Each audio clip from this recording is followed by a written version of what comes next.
You're listening to the Soju Sessions, episode 53, on the SojuTalk Nation podcast feed. I'm your host, Crispy, also known as Crispy Wonton, or simply just Anton. And on today's episode, Hayley from the SojuTalk Nation, part of the Gochu gang, joins the show. And we get into some very discussion. We talk about their brand new song, Undercover. We do talk about Hayley's K-pop origin story. She is an OG of K-pop. She has been around for over a decade. And we get into some literary discussion. Turns out Hayley is a literary genius. Not only does she read an inordinate number of books in any given month, but she is an amazing creative mind in how she sees and perceives these stories, how she interprets them, and how she intellectualizes them. I think it is definitely an exercise in, well thought out, literary analysis today. So, I tried to keep up with the best of my abilities, but I would say Hayley kind of just stole the show here. So, really happy to have her on. And, I say this all the time with brand new guests, and I will definitely have them on in the future. But Hayley and I do get to some planning in the show. So she will definitely return. We've definitely got a spot for her. We've definitely got some ideas already. So this is not the last you'll hear from her. And she's incredible. Great human being. Great story, a lot of great things to say about her, and a lot of great things she has to say just about life and in general. All right, that's enough of me. Let's get right to it. Coming up, my chat with Hayley on the Soju Sessions.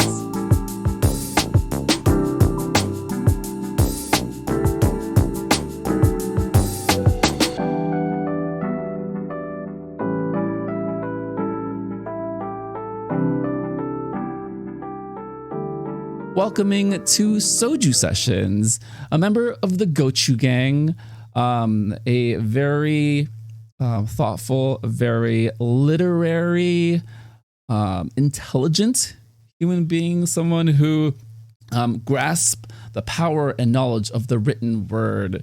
A one and only Hayley joins the show. Welcome to the show. Thank you so much for having me. Of This course. is gonna be fun. Yeah, no. Again, this is all a big project of trying to get more voices visible and seen from the SojuTalk Nation. So if you've seen Hayley's username around, she is a Gochu gang member. She votes fairly consistently. That's why I'm able to kind of pinpoint and find who the Gochu gang members are. And yeah, she, honestly, a bit of a mystery. Don't really know too much about her, but I did stalk her Instagram a little bit. Don't worry, this is a mutual stalking, I'm sure. It's something that I did let her know ahead of time that was going to happen. So I've got some questions, some things to really dig into. But let's start with you and your K-pop origin story. So where did it all begin? Who did you first start listening to? And what were your first memories of K-pop? Fourth grade. And I'm 25, to put it into perspective. So I've been into, I'll call it K culture. I was listening to something earlier and it kind of talked about how K-pop is not just about the music, but the culture. So in general, with Korean culture, I've been really into it since fourth grade. My best friend, her name was Michelle. We're no longer friends anymore, but she's Korean. She got me into K-pop by showing me Shinhwa, I think was like the first introduction. Yeah. And I don't know, she'd like show me stuff here and there on and off, and then I really like got into it in middle school when she showed me Big Bang and 21 Lollipop. That was a banger. And then like I feel like not too long after that, Tomorrow with Taeyang and Pablo is like really what sold me with Big Bang. And that's when I got into Epic High too. So it's been like a very long time, 12, 13 years that I've been consistently into K-pop and K-culture, but it's been a fun ride seeing how it's developed. You're an OG of OGs. Yeah. Yeah, really. When I Yeah, tell people that, really. I Yeah. think you're, I wouldn't say last of a dying breed, but kinda, essentially, right? Where I feel like, I mean, just by sheer numbers and just the volume of young people entering and finding the medium, you're going to have fairly younger audiences. K-pop in general is skewed towards younger demographics as far as the new idols and new music. So it's really interesting to hear someone who has been around since, like you Oh, said, yeah. fourth grade. And kind of resurfacing a lot of these memories and these artists, right? Who, in a lot of ways, probably had their ups, downs, and almost points of being forgotten. But in a weird way, we kind of have a renaissance now. I mean, Epic High just finished up a North American tour. Yes. Big I saw Bang, that. still life. And we now we have to talk about this. What are your thoughts and feelings about 2NE1 returning at Coachella this year? Like, I feel like I was surprised, but not surprised when I saw that just because I feel like YG had to do it. I don't even know if it's YG, but I feel like they had to do it. So I don't know. I was really excited because then it's like, okay, we got Big Bang this year. Are we gonna get something new from them? I don't know. But I was pleasantly surprised to see them. Yeah, Yeah. it was exciting. Yeah. Well, just to kind of clarify, so all four of the members are no longer with YG. I think Dara was the last. Oh yeah, that's true. Yeah, she just left. Maybe not even just left. I think she's the most recent one to have left. I think she surprised everyone because she had been there for so long. And I think they went pretty quiet aside from CL, right? CL had her big Oh yeah. like musical resurgence last year in the fall with her Who's album. she with? I think she is on her own. Uh, She okay. I was just talking about this with a Yeah. friend. I don't want to misquote my friend, so I'm not Yeah. going to say what label Yeah. she thought she was from, but I do think CL is on her own right now. Yeah. Yeah. That's true, I forgot they're like yeah. Yeah, no worries. It was nice to see them together. Oh, that was nice. Yeah. Good reunion. Yeah. Well, kind of take me back into, Yeah. experiencing K-pop as a younger person. And kind of reflecting on how in your formative years how you developed like your identity as a consumer of media, consumer of music, consumer of culture. How did that have an effect on you as you were growing up? Yeah, I mean, it was uh, I guess it's just because it's, like, always been there for me, so, through every phase of my life, I can remember, like, as the different kinds of music came out and, like, got to be, like, where it is today. I mean, always, like, I feel like the one constant is just, like, always playing, like, the YouTube videos and, like, all of us always just dancing. We still well, my new group of friends that likes K-pop now too, like, we just still always go back and, like, Haru Haru, Fantastic Baby, everything from Big Bang, like, we'll just still have living room dance parties, and I feel like it just really brings all of us back to that time in our lives where we were just 12, 13, listening to them. And at the time, like reading the lyrics now, because translations have gotten so much better, right? Like I didn't know any of these lyrics. I wasn't into learning the language when I was 12, like I am today and can understand more today. But like the relationships like that the songs talk about, it's so funny because it's like way more relative to me today in my 20s than at 12. But I just still there was something about the music that I just always liked Epic High's sad lyrics and sad tones and Big Bang, I don't know. And Taeyang's solo music too, that was supreme. That was great. Wedding Dress, forever. I got Yeah. chills. Oh, it's such a good Yeah, song. Great so good. song. Um, you mentioned growing up and not really understanding the lyrics, but still connecting with the music. Do you feel like your ability to adjust and acclimate into kind of a larger world as you got older was a benefit because you were exposed to a different culture's entertainment media source? And then kind of compare that with the people around you who perhaps weren't so exposed. Was there ever a bit of friction with just how you saw things perhaps maybe differently from other people around you? So I'll put my individuality into more context. So I'm Jewish, which is already different from everyone else that I usually went to school with, the only Jewish person, so I had different holidays, different religious beliefs, different this, that, whatever. I always went to public school. My best friend, one of my best friends, as I mentioned, was Korean, and then the other one was Black. And so the three of us were a very diverse trio. And so definitely the fact that we had like such different, I'll say, minority perspectives on life did like really put into perspective for us like the way that the world was. And for me, I've always liked learning about different cultures and studying different things, and I think that probably started because I've always had a diverse group of friends. um and yeah, I don't know, like listening to the music, and it just like it was just something that was like always there, was just music that wasn't in English. Israeli music, Brazilian music, Korean music, Japanese anime music. Yeah, I've really loved all of these, but not so much American pop. I don't know.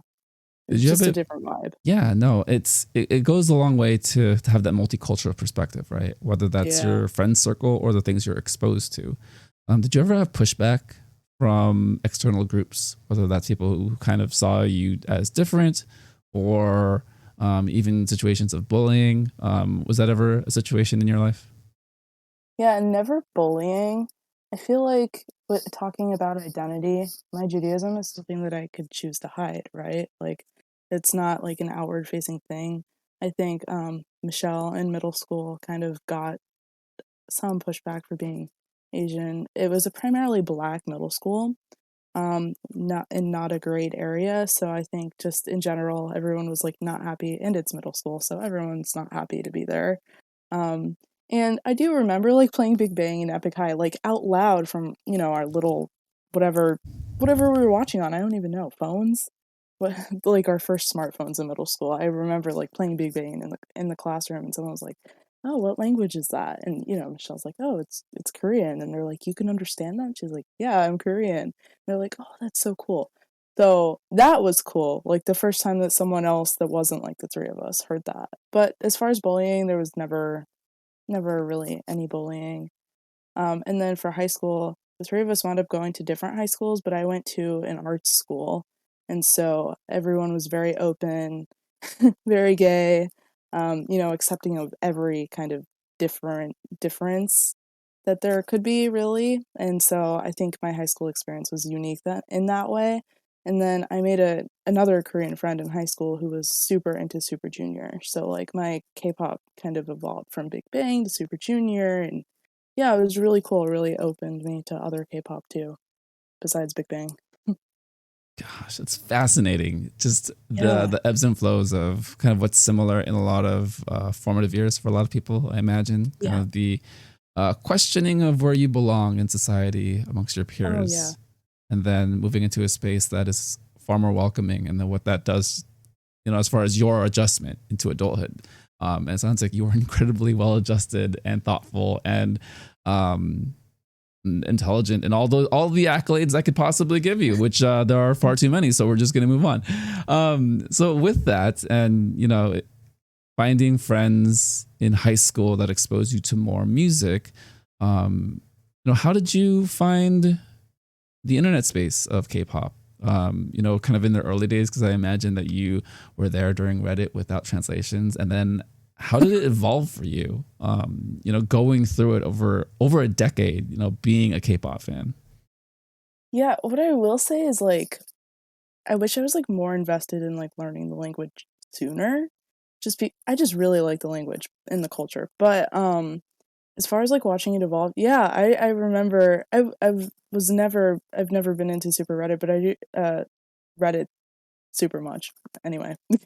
But I remember like just even on YouTube, like trying to translate anything. This was before there was like subtitles or anything on YouTube. Like poor Michelle, she would have to like because we'd ask her like what is it? Yeah, she'd translate like word by word for us.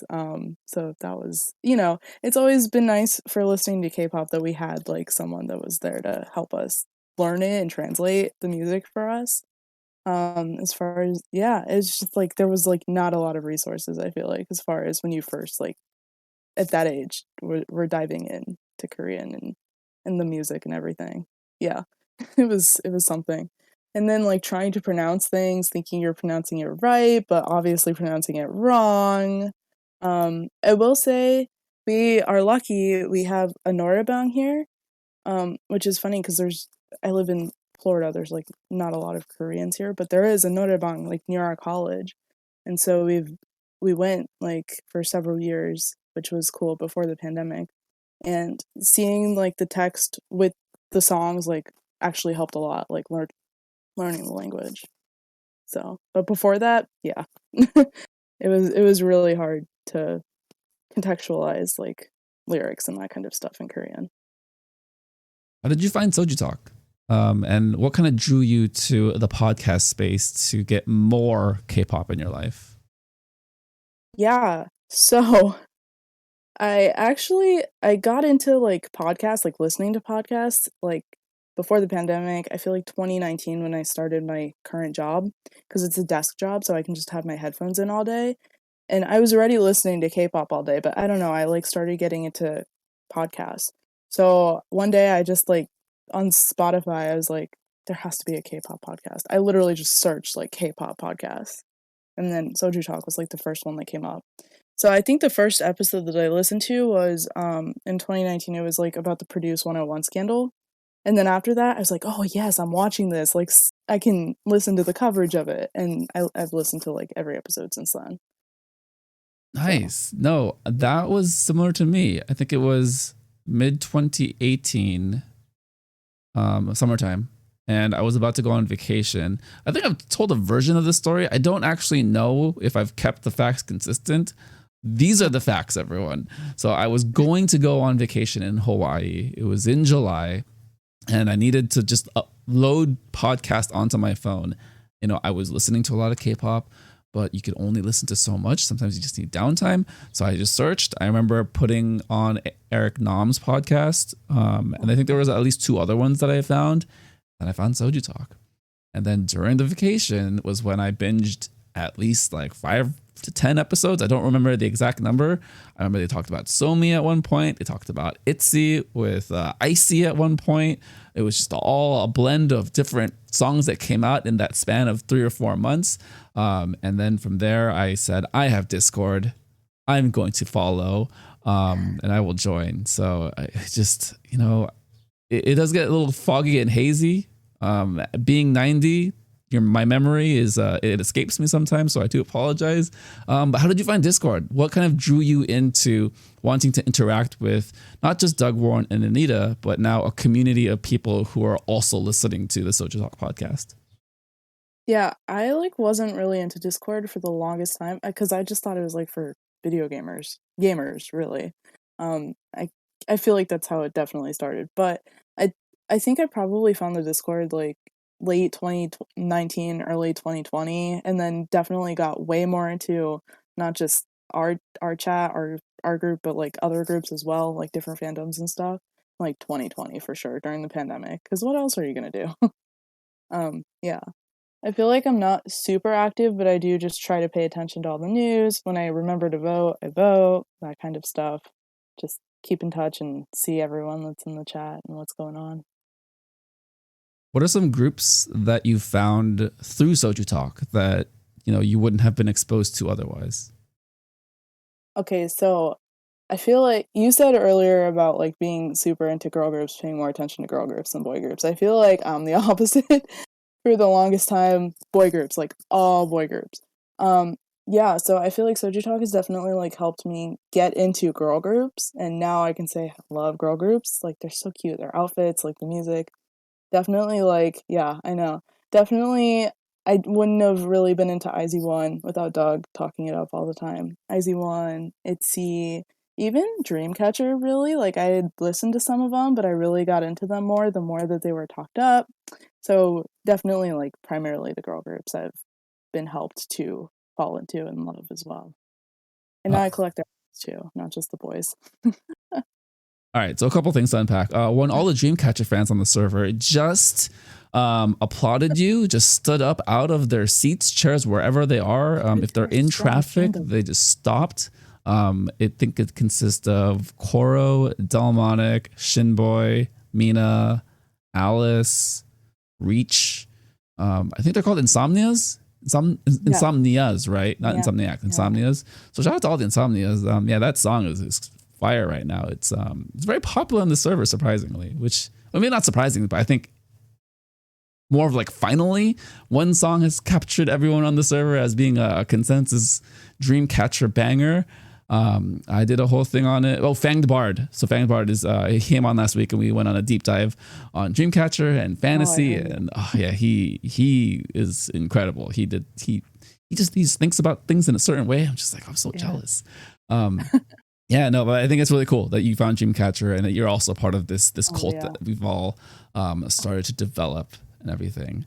Maybe it'll start to expand elsewhere. Hey, I mean, there's just so much music, right? I think they did mention a little bit on the show that it's been a slow month for music, but there are some like bangers that popped off.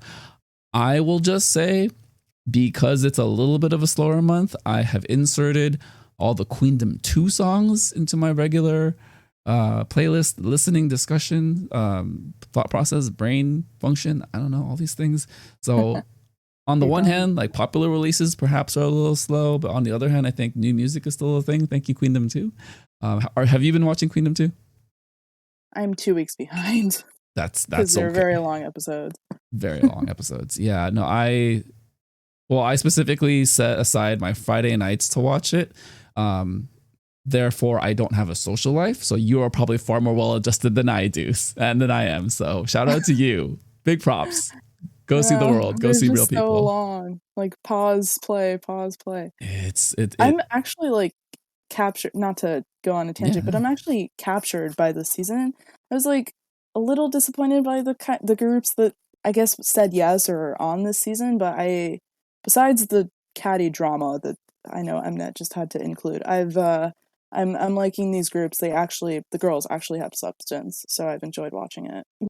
That makes me really happy. If you are looking just to kind of look out for catty drama, we've got Sinbi or Unbi between Insua.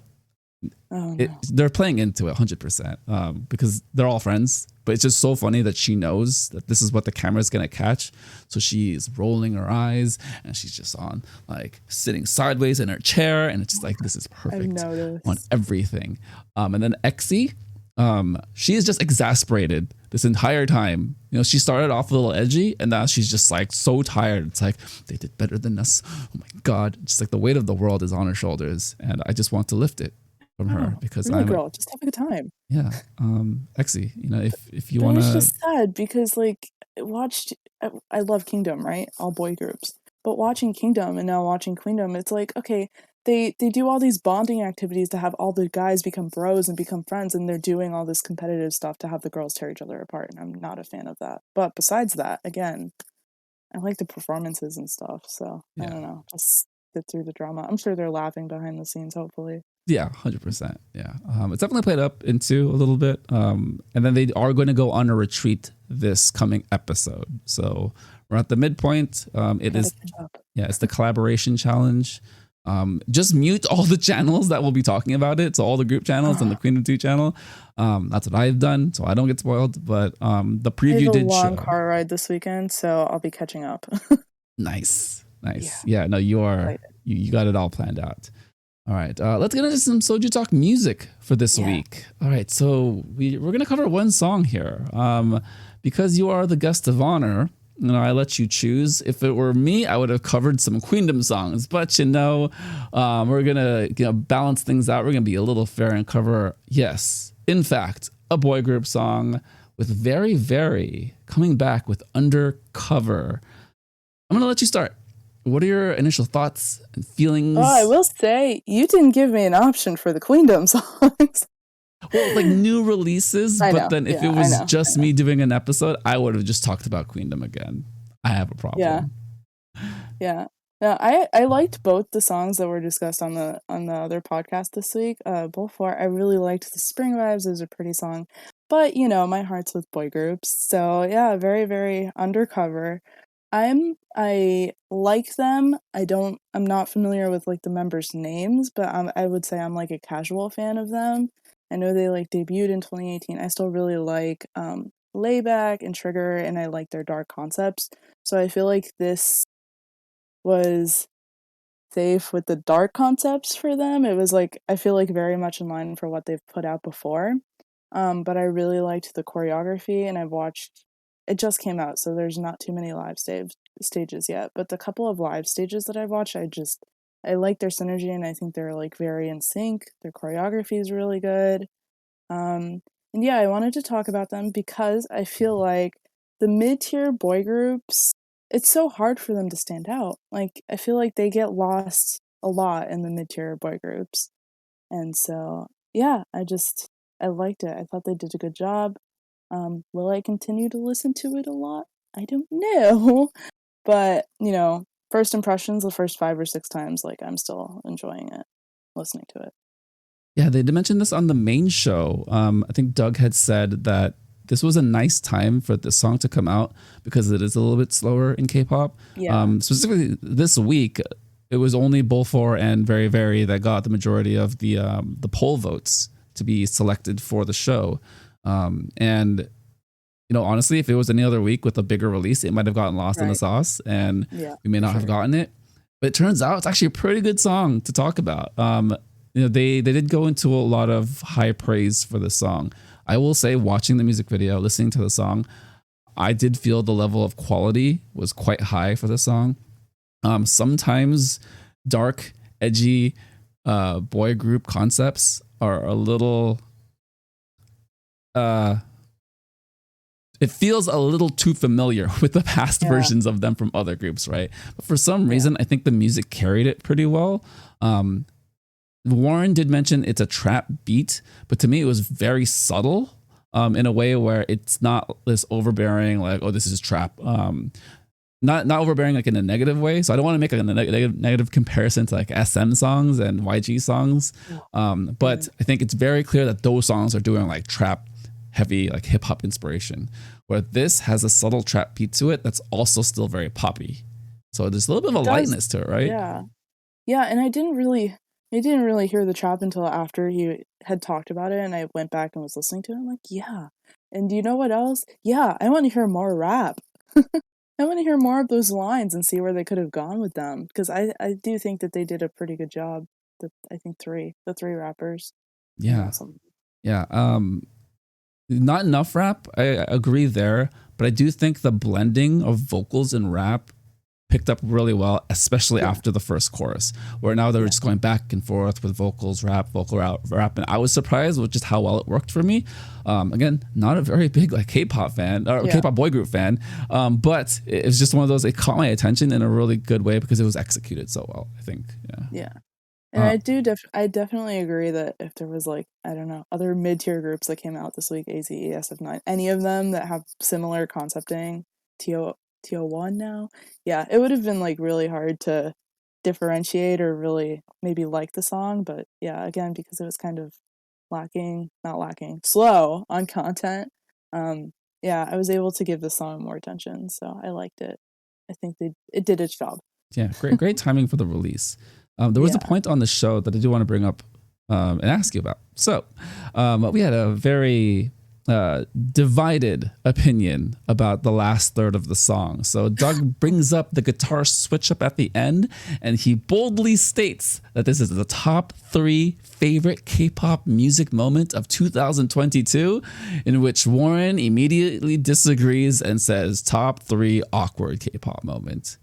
And then we have Anita, trying to be nice and say, I'm kind of in the middle, but more on Warren's side. What did you think about the last third of the song? I think from the bridge. It didn't even bother me until they talked about it. Like, it was fine to me. I enjoyed the song. I didn't even really notice it until they talked about it. So of course then you have to go back and analyze and listen to it. And then I'm like, yeah, maybe they could have put something else there. I don't want to say I'm in the middle because, again, I was like satisfied and it was fine until they brought it up. But definitely I was like, it could have been changed with something else. Like, I'm not like a production expert at all. I don't know that much about music production, but it was awkward. Like, once you're listening for it, I feel like it was, I don't think awkward's the right word, but misplaced almost. Like, something else could have gone there instead. Yeah, it's one of those psychological effects where you go into a room and you're asked to look at the room and describe the room, right? And then all of a sudden the person says, oh, look for everything that's blue. And either you find everything that's blue and it's overwhelming, or you find nothing that's blue and you say, where's the blue? But your initial experience is, oh, I'm telling you that there's a window here, that there's a carpet, there's a beige door frame. And then all of a sudden, that's the only thing you can focus on. I agree in the sense that the way it ended wasn't this flourish, right? Where it felt like it was a very hard hitting song the entire time.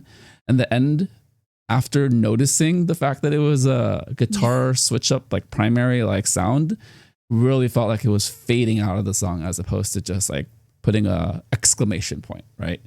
Yeah. But I will say, because I noticed the guitar at the end, I was able to pay attention throughout the song to see if that was a new element added.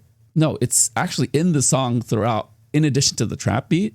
So two things, right? One, maybe it wasn't ended and executed well, but because now I'm paying attention to the guitar riff throughout the song, it's kind of cool that they incorporated that in a super subtle way along with the trap. So I don't know, I'm kind of pushed and pulled, right? Where it's the end may not have been the best, but then now it actually elevates the rest of the song for me.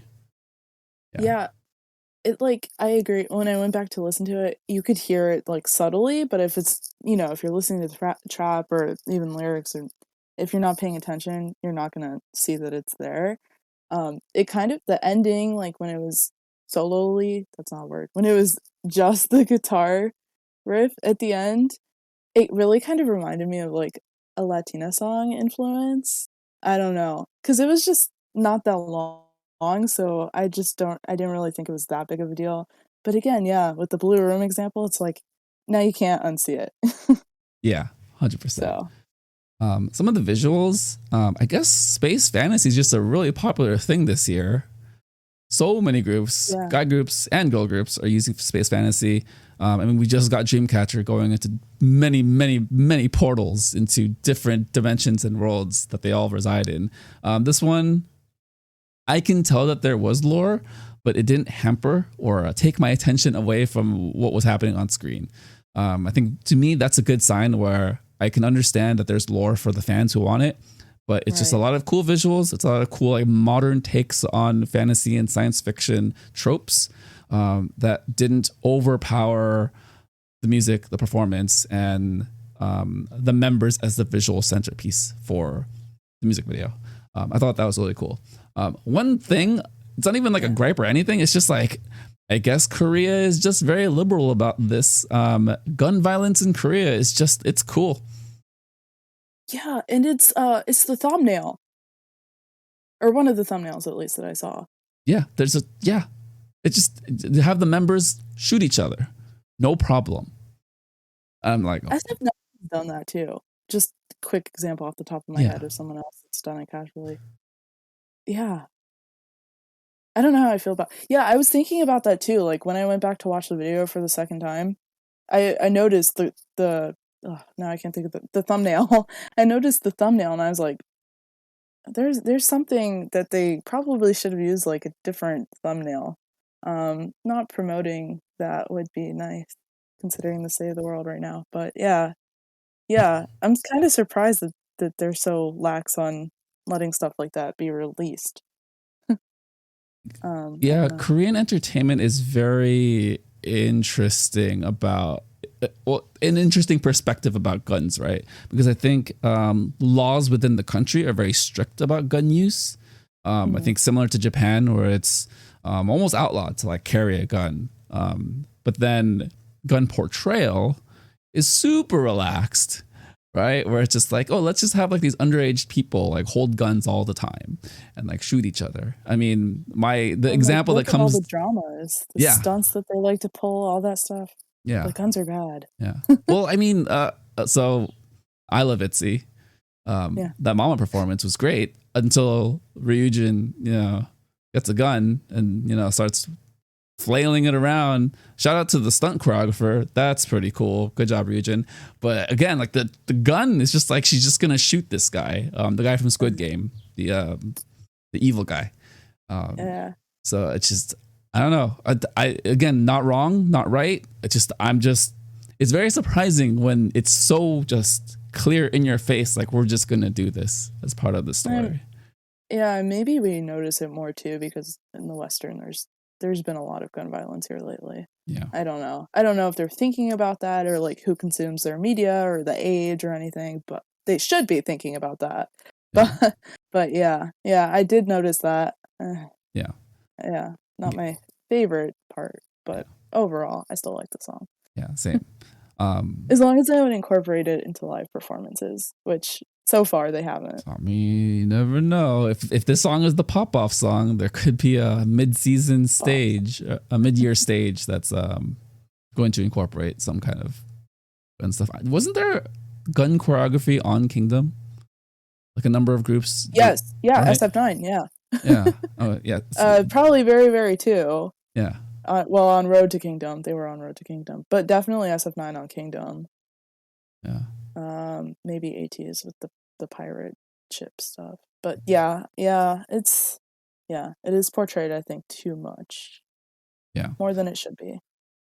Yeah, but I think it also does go to the separation or like the divide in culture, right? Where I think just overall it's accepted very differently in Korea, where them seeing an image like that doesn't have the same historical context or like modern historical context. Where if you see something like that in the United States, it's like, well, we just experienced another gun incident like maybe weeks ago, so it's a different. Maybe don't perform with those props. Yeah, it's a very different visual experience.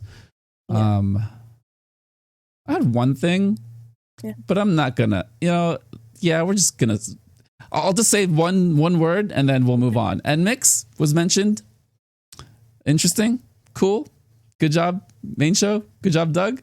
I don't think the transitions are too similar, but interesting that the Hub production team, members of it at least, are on the song.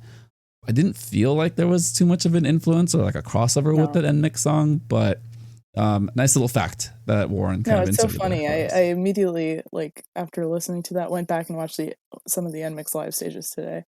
That's funny. Yeah. Yeah. No, I didn't really see that much similarity or resemblance. I don't know.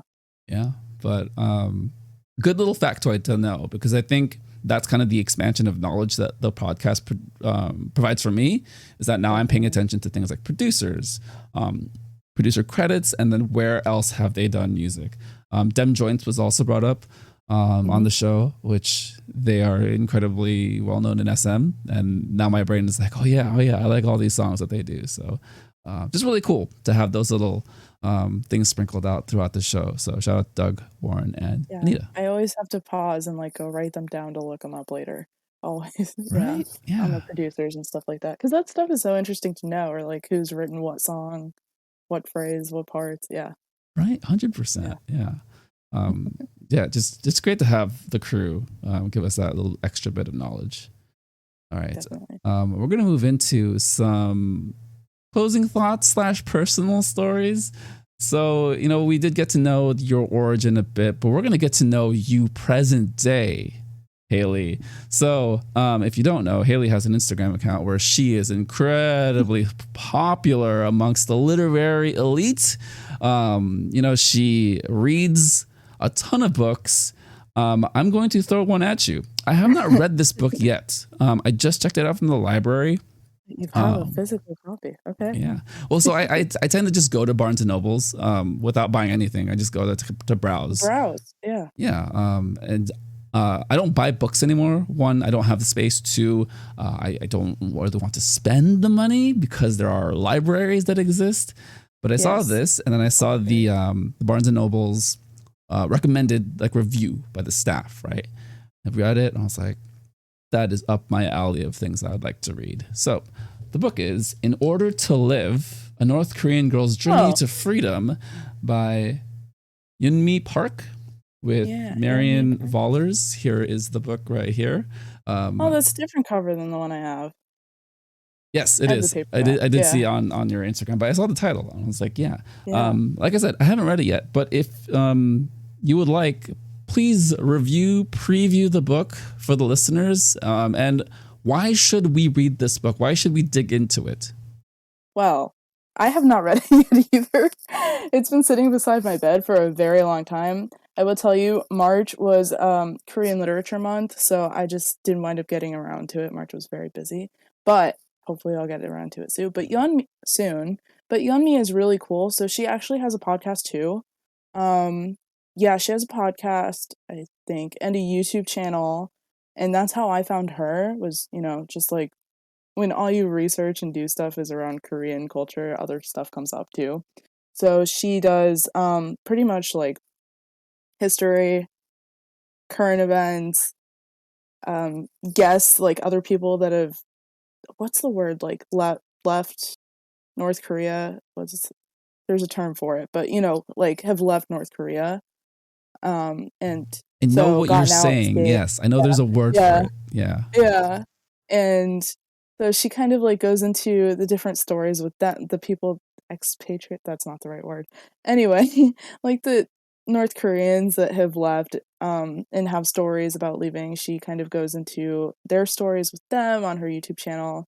She also covers I really don't know how she learns, like unless she has like inside sources somehow, how she knows about all the current events that kind of still happen in North Korea, but she covers a lot of current day stuff with is he called a president?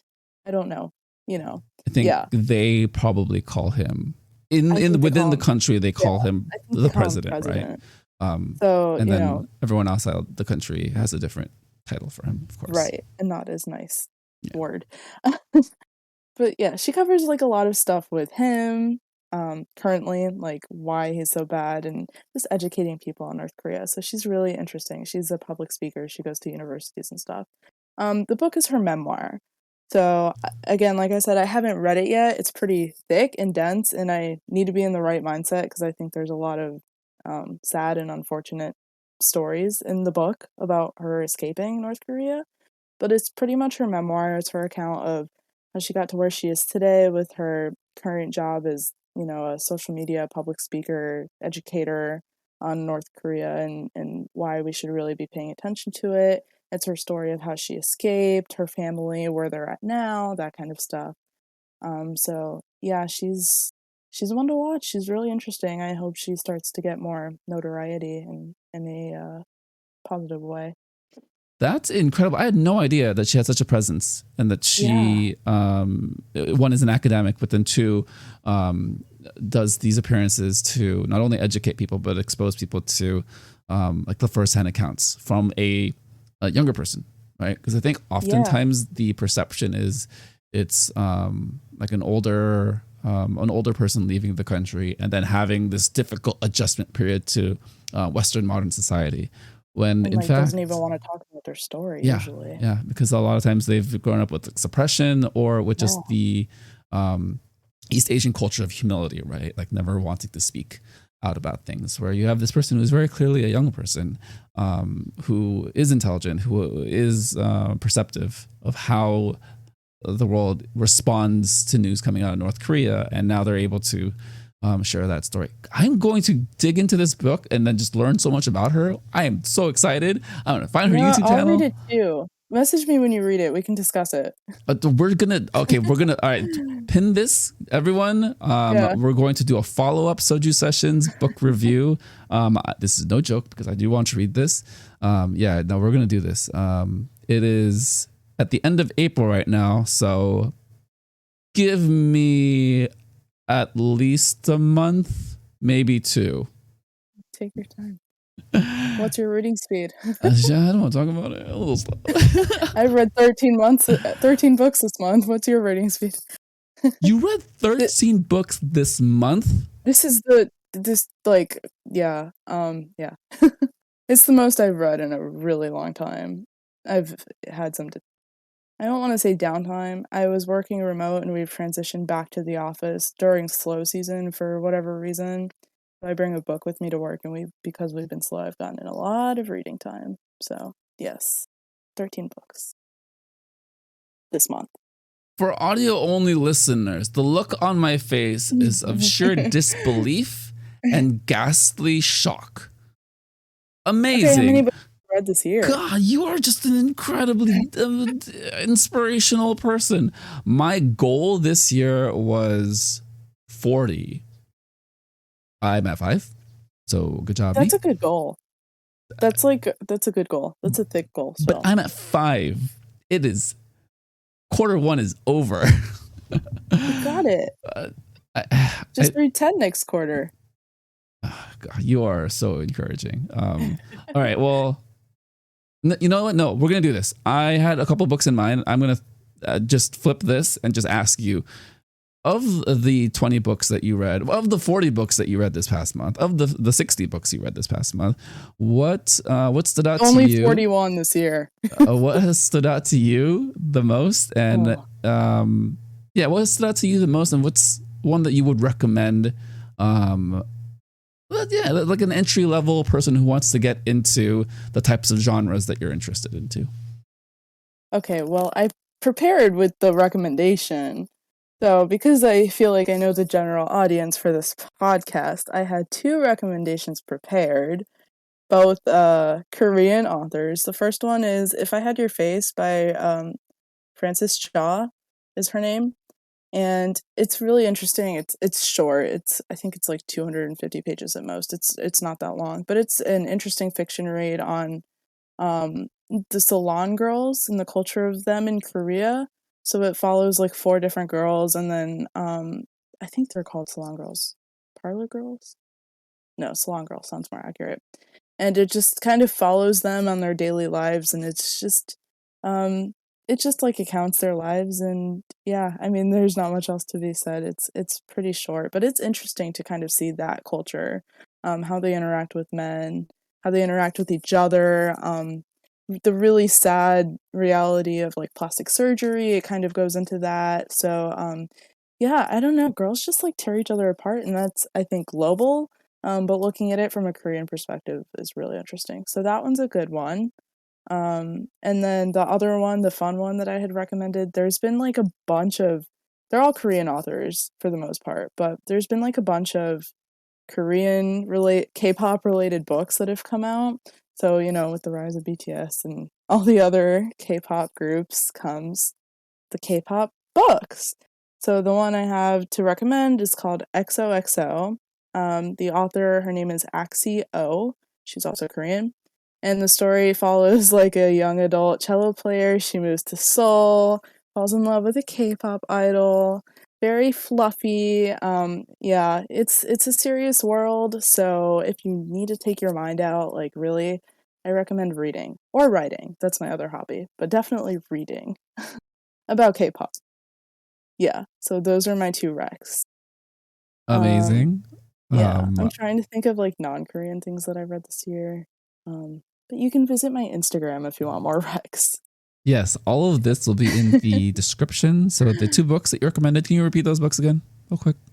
Yeah, I'll shoot them to you later in a DM too. But If I Had Your Face and then XOXO.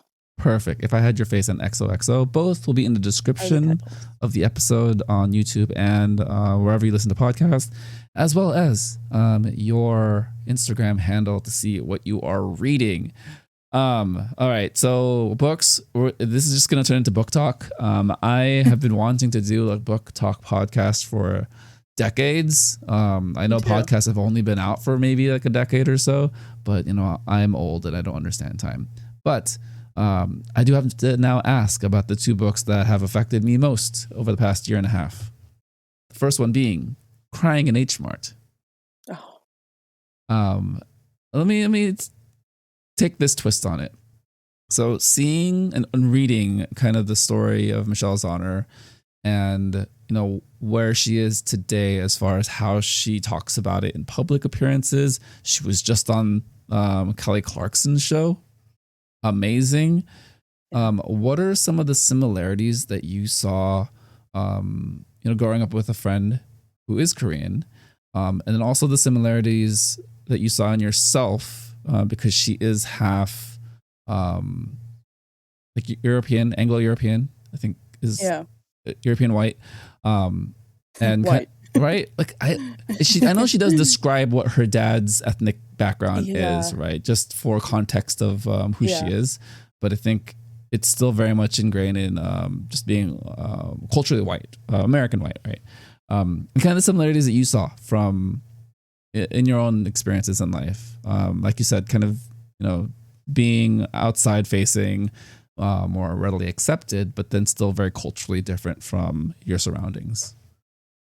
Yeah, so I have it next to my bed. I started that one, didn't finish it again.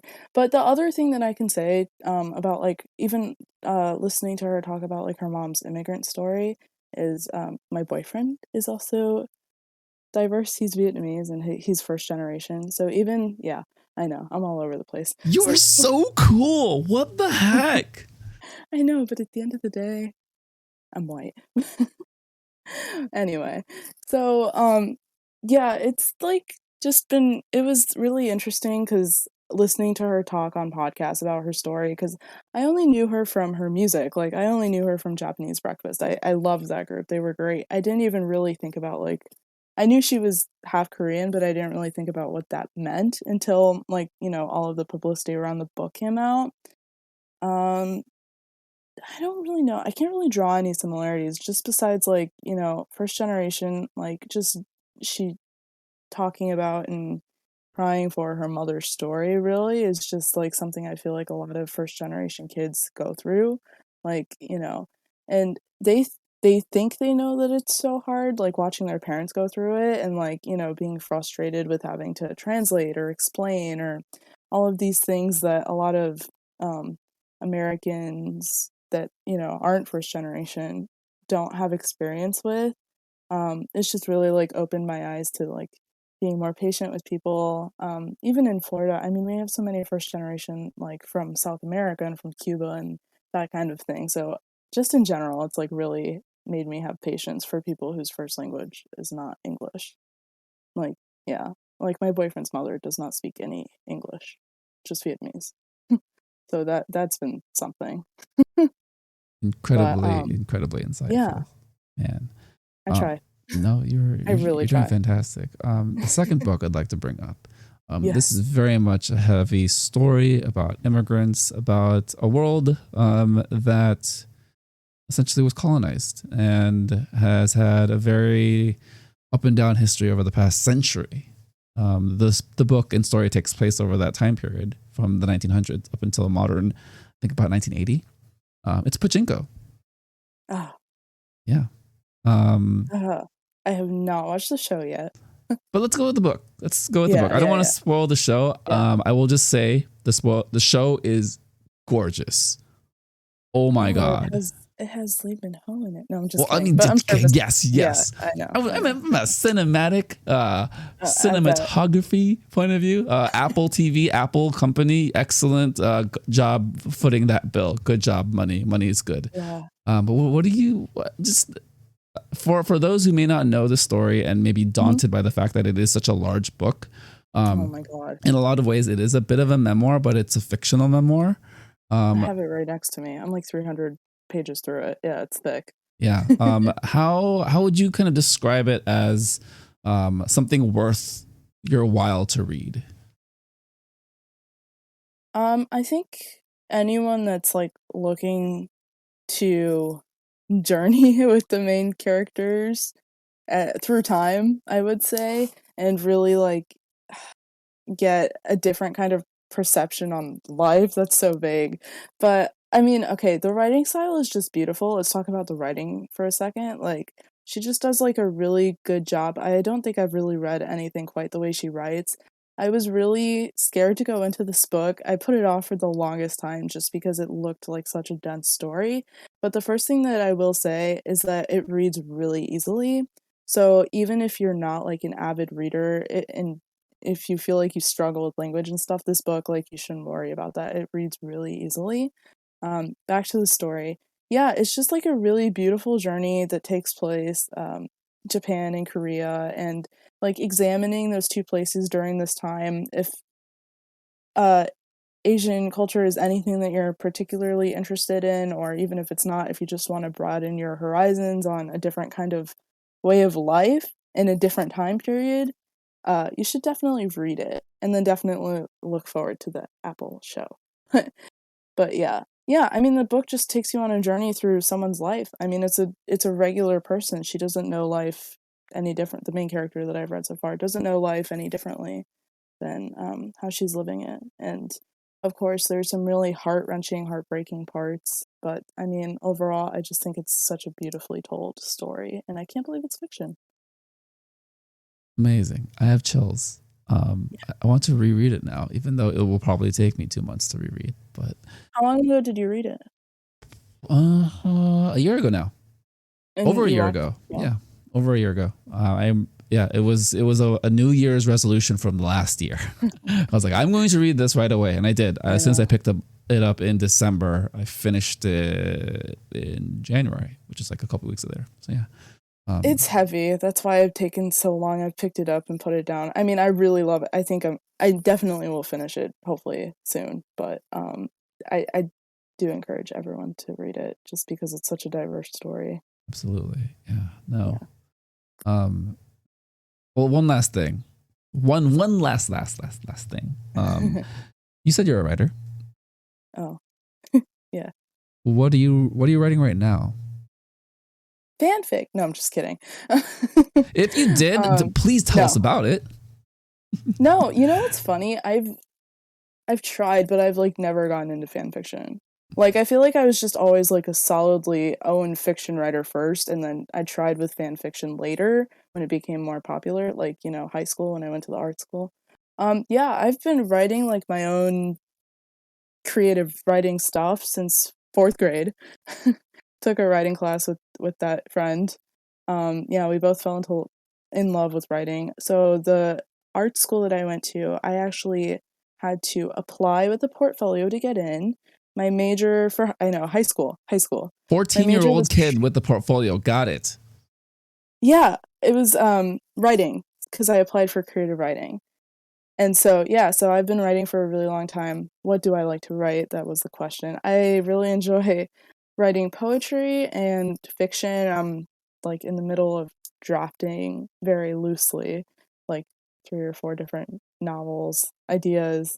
So, yeah, I really play around, yeah, with the ultimate goal, you know, we all say this, is to be a published novel writer eventually. But yeah, I have like 3 or 4 ideas that I've been playing around with the last couple of years. A new one just popped in my head, so we'll see what happens. And then when I don't feel like getting into plot, I write poetry. So those are like my 2 areas. God, you're so cool. My brain is like melting. It's like, what else? We haven't even talked about anime and other stuff. You didn't. Oh my! All right, I know. I mentioned that. No, 4-hour episode of Soju Sessions coming up right now. No, we're gonna have you back on for sure, because we do have to follow up on the to be continued of In Order to Live book club. We are going to absolutely do that as a review. So much to talk about, and yeah. Any closing thoughts you have for the audience and the SojuTalk community, just in general? Thanks, guys, for listening.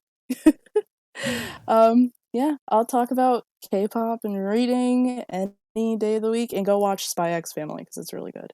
But my coworker just told me to watch. I think watch, but then she also said the manga is something she wants to read too. So I'm just like, well, okay, I guess everyone loves this. It's good. I haven't started with the manga mostly because I don't want to buy it. But so far, I'm into the anime, so it's good. Gosh, you are so connected. You're Next so conversation. No, you are so just like with it. You're so connected to the world. You're so man. Fine, we'll chat again later. We'll chat again. Yeah. Oh, but I didn't tell you that I saw. So this plugs back into the middle school thing with Epic High. I got to fulfill my dream of meeting Tablo last month because I saw Epic High in Orlando, Florida, and I bought VIP. So that's a great note to end it on. That fulfilled like a very long time childhood dream. It was very cool to meet him. And yeah, thanks for listening to me talk about K-pop. You are incredible. Your journey is so full of so many peaks. I am clearly a valley in this. So, we're definitely going to have you back on. I'll figure something out. If I have to put off talking about K-pop music for weeks on end, we're just going to make it happen because, sometimes in life you have to make concessions. Not to say this is a concession. This is life, right? All right. Hayley, this was a pleasure. Plug your Instagram handle. Hayley, Hayley, in Pages, INPAGES. Perfect. You can find me talking about books and K-pop over there. But yeah, thank you so much for having me. This was really fun. Of course. Yeah, all this information will be in the description below, so you can find it, follow her, get to know her thoughts and recommendations because she's got a lot of them. All right, signing out, everyone. Thank you for listening to the Soju Sessions on the SojuTalk Nation podcast feed. Subscribe on YouTube, follow on Spotify, Apple Podcast, or wherever you listen to podcasts, and continue the conversation on the SojuTalk K-pop podcast Discord. For Hayley, I'm Crispy, and this has been the Soju Sessions.